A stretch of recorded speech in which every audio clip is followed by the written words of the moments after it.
If you haven't had an opportunity to watch Bates Motel Season 3, The Last Supper, stop listening now, major spoilers, here we go. Ladies and gentlemen, we are finally back with the classic Bates Motel vibe and feel of the show.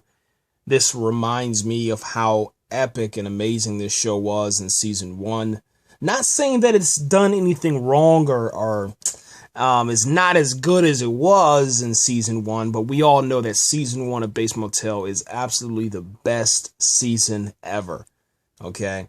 We are actually diving into the character and the psyche of Norman Bates a little bit deeper in Season 3, and tonight's episode, The Last Supper, it's brought me back to using the podcast as a platform to talk about the show. I've just been watching it and just enjoying it. I haven't been reviewing anything, but I've been watching it every single Monday night, and I'm in tears because it's very, very emotional now, man. You know that the end is near, but also the end is the beginning of Norman Bates and how he's going to eventually take over and become Norma Bates, okay? Eventually she's going to die. Eventually we're going to lose one of the greatest actresses, I guess you can say, with Vera on the show. We're going to lose her, and we're going to lose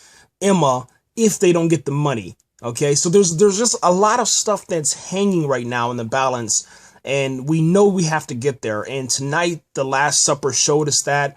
There was this moment after dinner where one by one, the dinner table began to empty and fade away. Each individual character began to fade away until the last person that was left there was Norman Bates alone.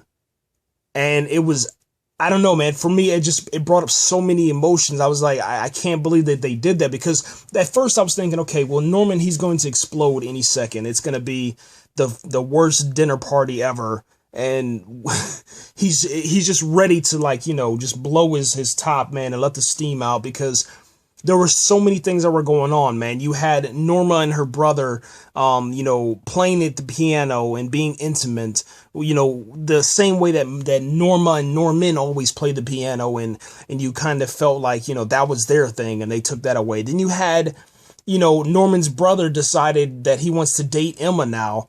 And it's like, wasn't Norma dating Emma? And then why would you do that? That's your brother. But I don't know, man. I was just thinking, like, okay, Norman's going to pick up a knife. He's going to kill somebody. It's going to be a bloody massacre, man. But it wasn't. It was peaceful. And it was almost like they were just kind of showing you, you know, this is the future. Norman, he's going to be alone. There's nothing that you can do, man. You know, I mean, you kind of wish that Bates Motel would be a little bit different as far as you know, what they can do with the show. Can they take the character and turn him into something else? But they can't, because the show has its own destiny. The show has to take Bates Motel, has to turn into Psycho, okay? Eventually, maybe that's what they're going to actually do, you know, that maybe they can take the Bates Motel and then have it, you know, season 4 or season 5 or whenever they're going to turn this thing into Psycho, or just have it turn into a movie if that's how they're going to do it. But the end result is Psycho. That's where we're going. That's where we're heading. And I think that tonight's episode, The Last Supper, it took a giant leap forward. Now, we saw, you know, at the beginning of this season, and then also with a little bit of season 2, but basically with season 3, the beginning of season 3, you know, Norma and Norman were really, really, really close, man, really, really tight, and everything just kind of fell apart really fast. But they weren't so close to the point where, I mean, they were close to the point where it was uncomfortable, but now it's to the point where we're reaching into the Oedipus Rex. We're reaching into, you know, really disgusting stuff here, man. You know, like it's really, really, it's really tough to watch. You know, you try to, like, because you don't know when it's gonna come, so you're already on edge and you're trying to brace yourself. But they took it to the extreme tonight, man. After dinner, everybody, you know, they go home, they go their separate ways, and then Norma is in bed, she's in her nightgown, she's sleeping, And the first thing I thought, I said, okay, and I got a video that I'm gonna put on my second YouTube channel of showing my reaction to that, because I thought that Norman would come in the room and he would like grab a knife and he would slit, Norma's throat. That's what I thought he was gonna do. Instead, he hovers over her, with silence. He's not saying anything. He's just looking at her and creeping up her, up and down with his eyes.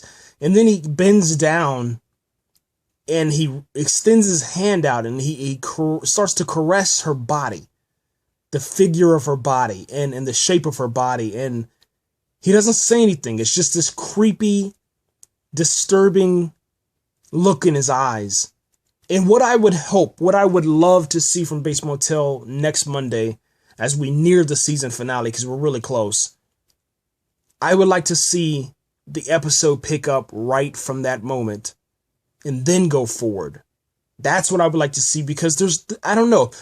I know Norma is a pretty, she sleeps hard. Like, you have to be doing some weird stuff to wake her up. I know that about her character, but someone caressing you have to feel that, man. You have to feel that. And it was so damn creepy, man. Like, I don't know. It's going to be hard for me to get that image out of my mind. Knowing the relationship between Norma and Norma and knowing who they are. That's the mother and the son. It's sick. It's so damn twisted, man. But I don't know if you should blame Norma or you should blame her family. Like Dylan said it tonight. He said we should have gotten Norman help. We need to get Norman help. He's already dressing up as you. He's cooking breakfast. It's crazy. He's in your gown. He's in your robe. We need to get him help. And then she said, no, he'll be okay. And now he's in your room at nighttime when you're asleep and you're vulnerable. And he's raping you. And like it's I don't, gosh, man, I have no clue, man, but that's where we're at, ladies and gentlemen. Like I said, Bates Motel, it's really hard, man, to beat this series. My favorite series right now, The Walking Dead, Bates Motel, 12 Monkeys, Orphan Black, and if I had to put in another one, I would say either Extant or Under the Dome. Those two are kind of tied for 5th place. Obviously you have The Strain and a couple of other shows that, I always tweet.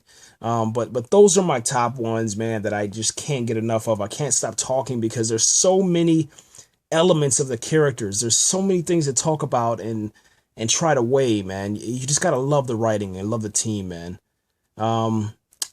I will be reviewing the next episode that comes after The Last Supper to see, what they're able to do and to kind of to see if they're going to take this into the way that they should, towards, deeper towards Psycho and even further towards Psycho, man.